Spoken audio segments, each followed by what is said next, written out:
that I like to think of anyway. He breathes and, dare I say, bleeds entrepreneurship. Mr. Evan Carmichael, welcome to the show, brother. Thanks for the love, Radley. Good to be here, man. Yeah, man, this is going to be so fun. When I saw that Evan, my assistant, sent over that, hey, we got Evan Carmichael on the show, I was like, dude, epic. This is going to be a great conversation. So appreciate you taking the time here, man. For our listeners, I would love to just kind of go back to the beginning for you. Take us back to that 8-year-old you and lead us up or bring us to where we're at now, man. Wow. Okay. Well, I'll give you the highlights and then we can dive into anywhere that you want to go. Perfect. I think I sold my first thing when I was 5 with my 3-year-old little sister, like selling art. We made something and sold it to my neighbor for 10 cents. Yeah. I got my kind of entrepreneurial chops, I think, when I was selling baseball cards. So when I was 12, 13, the Blue Jays, I'm from Toronto, Canada. So my Blue Jays baseball team, they won the World Series. And it was also the height of kind of baseball card, hypermania. So right. I was selling baseball cards at my school. Every week we drive a couple hours out of town to a big flea market where they had a lot of baseball card vendors. And I would negotiate with, I was a 12-year-old with 40, 50-year-olds who I thought I'm 40 now. So I thought 40-year-olds were ancient at the time, and negotiating over a quarter, a dime, a nickel. And that's how it kind of just got started into entrepreneurship. I didn't know entrepreneurship wasn't a thing when I was in school, right? Like it wasn't the hot topic. Nobody said they wanted to be an entrepreneur. You kind of had to be crazy to be an entrepreneur. So I thought I wanted to be an investment banker. My high school yearbook says, where are you going to be in 10 years? I said VP at a bank because that's what I thought I wanted to do. And then in university, connected with 2 entrepreneurs. And the hardest choice of my life was either go be an entrepreneur, make $300 a month and own 30% of this business, or take this 6-figure investment banking job. And I thought, you know what? I'd rather know and fail than not know. And I went for the entrepreneurship route. Haven't looked back since. Built that company, sold it, became a venture capitalist, and then started helping entrepreneurs through my website and then YouTube channel. Wrote a bunch of books. And now I'm talking to Riley Meek. Let's go, man. This is it. Man. Well, I want to talk about the important stuff is about these baseball cards, man, because I was the same way, dude. I still have a closet full of cards that are still plastic in the box. I've never taken them out. What year? Right. Well, I wasn't so much baseball. I was more so football. Okay. I grew up on big Brett Favre. I'm a Packers fan. Yeah. So I've got Favre's rookie year. I don't know what 1990 maybe. Okay. I'm trying to remember here. But I have it still in the box, plastics on it. I don't even know if the card's in there, but I haven't opened it yet. Okay. Thinking I'm going to be a millionaire someday, when I'm 8, 9, 10 years old, collecting all these darn cards. And I remember going into these storefronts, right? There used to be retail storefronts of these trading cards. I don't see any of those anymore, man. Did you guys have those in Toronto? Very few. I would spend all my allowance money on baseball cards. And then whenever I made money from baseball cards, I would go and buy more baseball cards, pulling from packs. And eBay didn't exist and all that stuff. We got the Beckett magazine where once a month, that's how you knew how much a card was worth. Is there's this magazine called Beckett did you get the football Beckett's? Yep, absolutely did. So every month my grandparents bought it for me as my birthday present, the monthly subscription to Beckett. And it would give you this list of how much your cards are worth. So I'm like, ooh, how much is my card worth now? And it's going up. Yeah, it went down. It's just so you can kind of price it out. Those are good times. I remember one time we went to an estate auction, and my parents like collecting antiques and stuff. So I was bored out of my face at this antique estate auction. But then they had this Ozzie Smith rookie card, an Ozzie Smith Hall of Fame shortstop, St. Louis Cardinals. Yep. And ooh, in my head, that's at least a $50 card.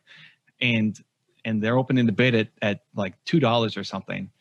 And it's a room full of antique collectors, right? They don't know anything about baseball cards. Dad, you got to bid on that card. You got to get me that card. So he's like, $2. And I think we got it for $7 or something. But I was so jazzed to walk away with this steal of a card. I still have it somewhere here.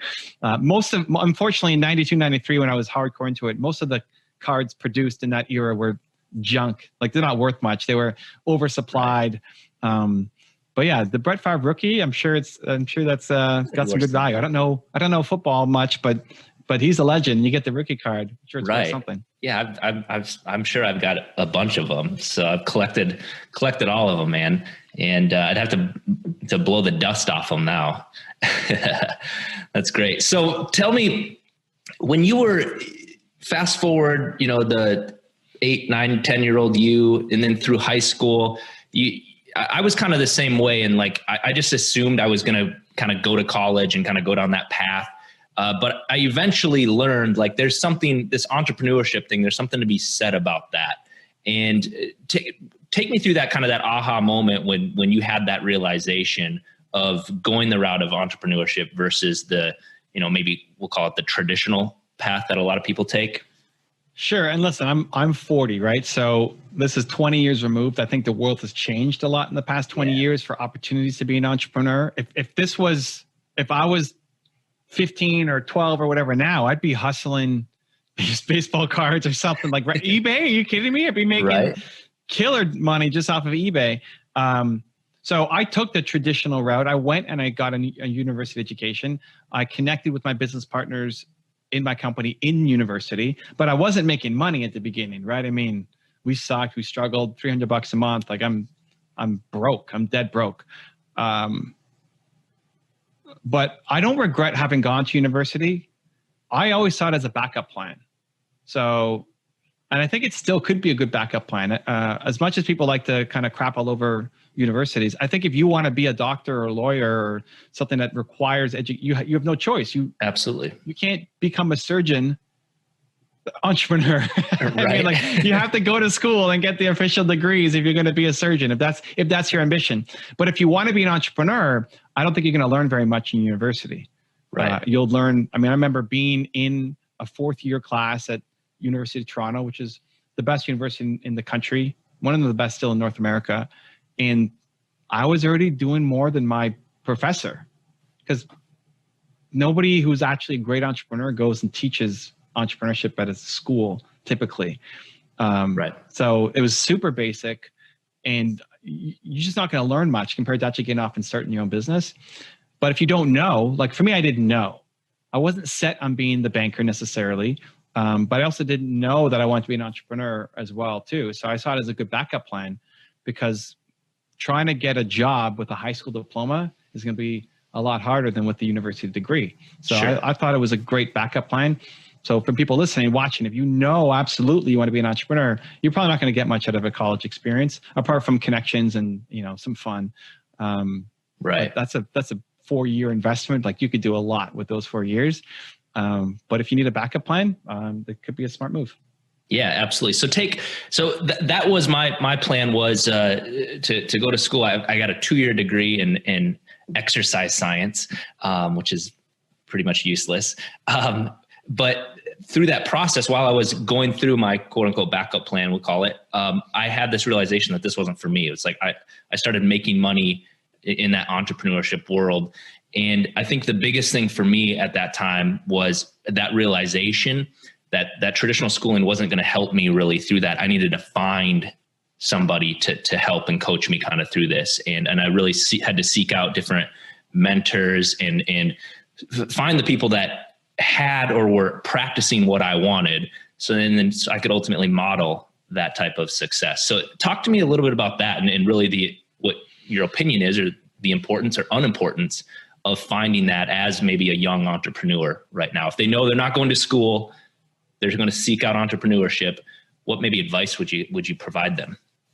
So it starts with hacking your learning style. Because learning, if you're going to be an entrepreneur, learning is definitely going to be a huge part of you getting to where you want to be. Entrepreneurship, I think, is the greatest personal development journey you can ever go on. But how do you learn? So you might suck at school, but it may just be because the learning style that they're trying to teach you in doesn't jam with you super well. Right. So for example, audio is the worst for me. The fact that I can see you makes it so much easier for me. If school was only taught in audio, I would really struggle. I'd have to really focus and just close my eyes and really focus on what was happening, because it's the hardest way for me to learn. So as a result, I don't listen to a single podcast. I'm on a whole bunch of them, but I listen to zero. I don't listen to any audiobooks, right? It's not my learning style. So you might feel like if audio was the only way to learn, I'd feel like the world's biggest idiot. Sure. I love video. It's why I started YouTube. Because I love seeing things. I love the video version of things. I can pick it up so much faster. So same thing. If you learn best from books or from experiences of going to events, or from mentorship, or from audio, or from videos, like figure out how you learn. And the good news is, not right now in a 2020 environment, there's something for you in all of those platforms. If you want to learn how to sell, you could do it from books. You could do it from videos. You could do it from podcasts. There's something that there for you. Next, in terms of mentorship, a lot of people default to thinking I need to have somebody right there in front of me to teach me and guide me. And that's definitely part of mentorship. But I think you can also learn a lot through what I call aspirational mentors. So that's everybody that I profile on my website, my YouTube channel. Now, thankfully, I've actually got a chance to meet Tony Robbins and Brendan Burchard and Gary Vee and all these guys. But at the beginning, I didn't. I was just learning from them through their content. So right. You can learn from Riley even if you never meet him. You can learn from his experience and knowledge and advice and passion, even if you never ever meet him. And so, yes, traditional mentorship, but also I would try to hack it and learn from mentors who are creating content that you may never meet. I mean, I learned from Steve Jobs. I'm never going to meet him, but I can still learn from him to make me better. Right. Yeah, that's good. And I love what you said about, people learn visually, auditorily, or even kinesthetically, where it's like they need to like touch and hold and like practice it, right? Like, and the importance, we teach this in our sales training, that when we're teaching people or we're speaking to groups, we need to hit every one of those language patterns by asking certain questions and things like that. So I love that you had mentioned that everybody learns a little bit differently, finding your niche and how you learn best. And then, just following through with that. So you mentioned YouTube. You have, how many subscribers?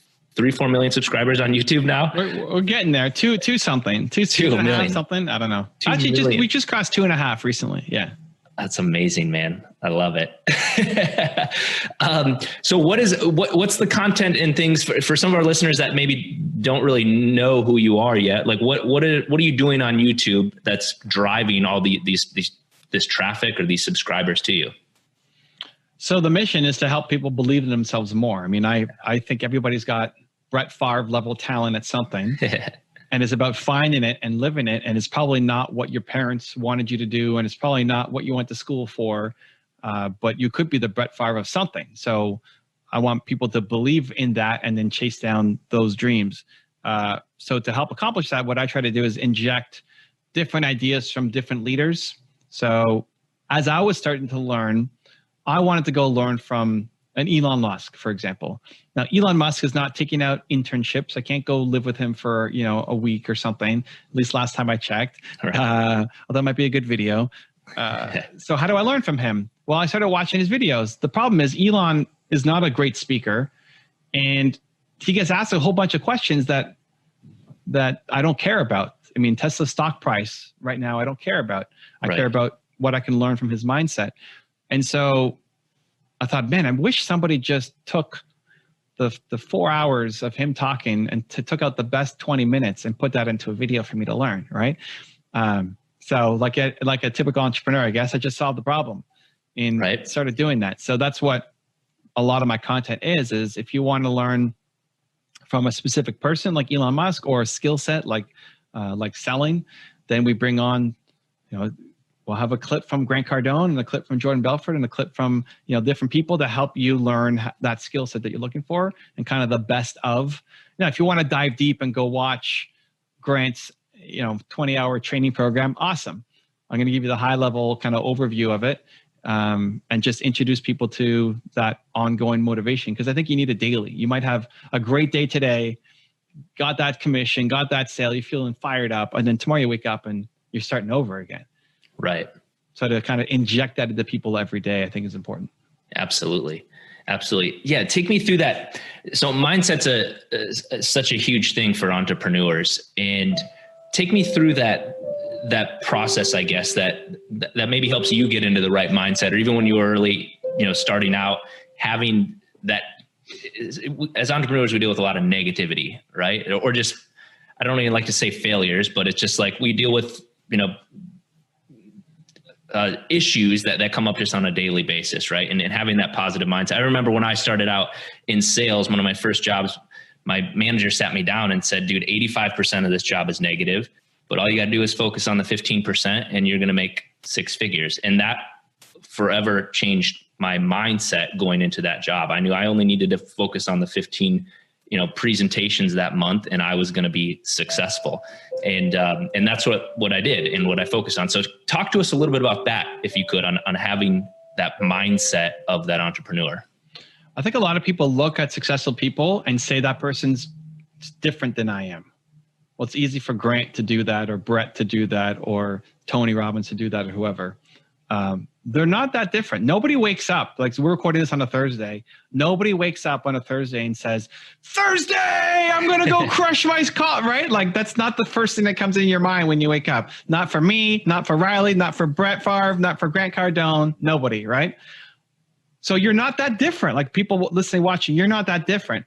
The difference is successful people demand excellence from themselves. They demand that they show up every day. And so that starts with the morning routine. And people might say, yeah, morning routine, I got that. The difference between a good morning routine and a mediocre one is the feeling that you get at the end of it. You have to feel bold, unstoppable, powerful by the end of your morning routine. If you don't get the feeling, you didn't do it right, or you need to inject something new into it. Too many people are just checking the boxes. Okay, yep, okay, worked out, yep, got it. Okay, watch the video, great. Okay, did great. But if you don't feel amazing, you don't feel bold, ready to take on the day, your morning routine is broken. You have to go back and do it again. And it might be because you were watching that video while you're also making breakfast and taking the dog out for a walk or something, and you weren't actually focused. You didn't have the intention. So you have to feel bold, powerful, confident outside as soon as you finish your morning routine. That's one thing a lot of people mess up. Second, get into your environment, right? So before we went live, we commented on your environment. You got the quotes on the wall, and your wife helped you hang it up, and great. And I have my environment that's set up for me to come in and have success. Even now, if we're in the middle of COVID, maybe you've shifted to an at-home, sales position where you're used to going in and having that office, taking pride in your office, taking pride in what you wear. If you wore a suit, you still wear a suit because you're a professional when you go and you make your calls. You don't make a call sitting on your bed with, dirty underwear hanging from the banister or something, right? Right. Like it makes a big difference on your mental. Absolutely. So how you show up, because sales is really just about transferring confidence. If you're confident this is going to work for them, for your customer, and they believe in your confidence, right? You're more confident that it's going to work for them than they are confident that it's not going to work for them. Once they get to that point, they're going to buy your thing. So you have to have the confidence that it's going to work for them. That's really hard to do when you're sitting there in your undershirt, like a slob, right? Without having done your morning routine. So I think a lot of people now are falling off their practice, falling off their structure because they're used to going into a job and now they're transitioning and doing it from home. But super important. Like, before you ever pick up the phone and start talking to somebody to make a sale, you gotta do a check to say how bold am I feeling right now that I'm gonna give this person what they need to go and solve the problem, and I also get my commission in the process. Right. Yeah, that's always nice too. But dude, yeah, I couldn't agree more. I think what you said, just attaching emotion to that, to whatever accomplishment or checking that box, like you said, attaching an emotion to that allows you to take ownership. But dude, early on in my sales career, we'll call it, we would travel a lot, and I would stay in these hotel rooms. And it was like when I was first starting out, I would stay in the cheapest, crappiest little hotel you could find. But as I excelled through my position and made more money, I quickly realized that my mindset was completely different when I stayed at the Super 8 versus when I stayed at, the Marriott. Right. And it's like, no matter what, I vowed I was never going to stay in those crummy little hotels anymore, just because my sales were affected by it. The confidence that that came through was absolutely affected by the environment that I put myself in. So that's great, man. Talk to me about your book. So it's Built to Serve, right? You've got your who, your why, you got it right there. Built to serve, your who, your why, and your how. Yeah. Right. Talk to us a little bit about that, man. What was the passion behind this book? I was on tour last year. We did 90 days, 23 cities across America. And I kept getting asked the same question about how do I find my purpose? How do I find my passion? How do I know what I'm supposed to do? I said, oh, that's easy. You don't need to go spend 10 years on top of a mountain or, to figure out what your purpose is. Your purpose comes from figuring out your who, your why, and your how. So I said, okay, well, what is that? And so I walk people through it. So your who is your single most important core value. So mine is belief. So even a role play like Riley, if you had to pick one important core value for you that's more important than the others, what would you come up with? Family. Family. Great. So now you know that for you to win, you have to be around people who also believe in the power of family. You're going to treat your people like family. If you're going to go work for Riley, it's not just about, did you hit your numbers this week? Like he's going to care about you growing, learning, improving, and being part of the Riley family. It's good. When he goes and hires somebody for a video editing job, as Riley starts blowing up on YouTube, you want a video editor who also believes in family, who's not just doing, this is where people mess up, is they're only looking for the skill sets. Can you edit this video without looking at the value sets? Do we align on values, right? So if you get the guy who has the skill set, but also believes in family, you got his heart and soul, not just his brain. And most people just don't even have that awareness. Most people have never been asked that question. Right. So that's the starting point. So family is super important to you. Amazing. Now that can apply to anything. So that's the who. It's who, I, how. Why then is your purpose, and your purpose comes from your pain. So whatever you struggled with the most as a human is the thing you want to help other people through. So, think about the most emotional, painful moment in your life, not physical pain like I broke my arm or something, but when you felt the lowest as a human, that's what you want to help other people through. Recognizing that there's lots of people who currently are who you used to be, and they don't know how to get out. You represent hope. Like the fact that you got out of where you were is an impossibility. You shouldn't have done that, but you did. And then the how becomes, well, you could teach people. So however you got out of it, you might have tried a million things and only 3 of them worked.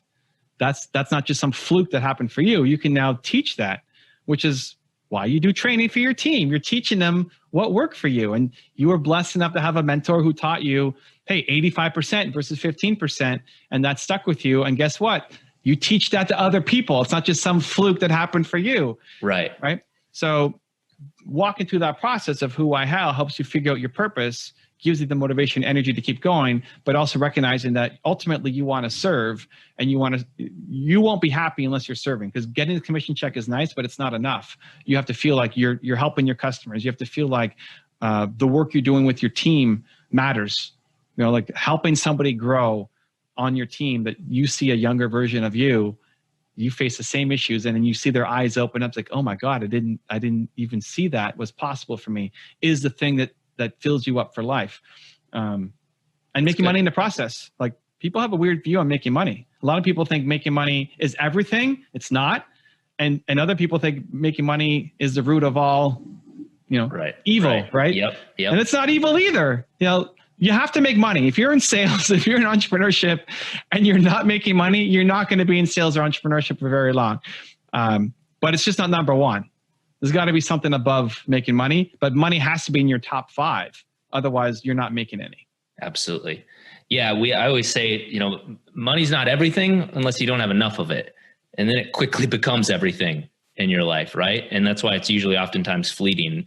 But once you've obtained it, or you've got it, it becomes about much more than that. And that's, the purpose. But even there, right? Like having something above it.